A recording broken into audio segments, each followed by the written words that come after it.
ಬಿಸಿ ರೋಡಿನ ಲಯನ್ಸ್ ಸೇವಾ ಮಂದಿರದಲ್ಲಿ ಮಹಿಳಾ ಮತ್ತು ಮಕ್ಕಳ ಅಭಿವೃದ್ಧಿ ಇಲಾಖೆಯ ವತಿಯಿಂದ ಹಾಗೂ ತಾಲೂಕು ಸ್ತ್ರೀ ಶಕ್ತಿ ಒಕ್ಕೂಟ ಬಂಟ್ವಾಳ ಲಯನ್ಸ್ ಕ್ಲಬ್ ಮತ್ತು ರೋಟರಿ ಕ್ಲಬ್ ಬಂಟ್ವಾಳ ಟೌನ್ ಸಹಯೋಗದೊಂದಿಗೆ ತಾಲೂಕು ಮಟ್ಟದ ಅಂತಾರಾಷ್ಟ್ರೀಯ ಮಹಿಳಾ ದಿನಾಚರಣೆಯನ್ನು ಆಚರಿಸಲಾಯಿತು.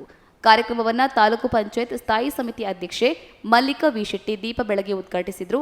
ಈ ಸಂದರ್ಭದಲ್ಲಿ ಕ್ರೀಡಾ ಸಾಧಕಿ ರಮ್ಯಶ್ರೀ ಜೈನ್ ಅವರನ್ನ, ಕೊರೋನಾ ವಾರಿಯರ್ಸ್ ಅಂಗನವಾಡಿ ಕಾರ್ಯಕರ್ತೆ, ಸಾಧಕ ಅಂಗನವಾಡಿ ಕಾರ್ಯಕರ್ತೆಯರನ್ನ ಗೌರವಿಸಲಾಯಿತು. ಜೊತೆಗೆ ಉತ್ತಮ ಸಾಧನೆ ಮಾಡಿದ ಸ್ತ್ರೀ ಶಕ್ತಿ ಗುಂಪಿಗೆ ಬಹುಮಾನ ನೀಡಲಾಯಿತು. ಈ ಕಾರ್ಯಕ್ರಮದಲ್ಲಿ ಬಂಟ್ವಾಳ ತಾಲೂಕು ಪಂಚಾಯತ್ ಅಧ್ಯಕ್ಷ ಚಂದ್ರಹಾಸ ಕರ್ಕೇರ, ತಾಲೂಕು ಪಂಚಾಯತ್ ಉಪಾಧ್ಯಕ್ಷ ಅಬ್ಬಾಸ್ ಅಲಿ, ಶಿಕ್ಷಣ ಸಂಯೋಜಕಿ ಸುಜಾತ, ಲಯನ್ಸ್ ಕ್ಲಬ್ ಅಧ್ಯಕ್ಷ ಕೃಷ್ಣಶ್ಯಾಮ ಸೇರಿದಂತೆ ಹಲವರು ಉಪಸ್ಥಿತರಿದ್ದರು.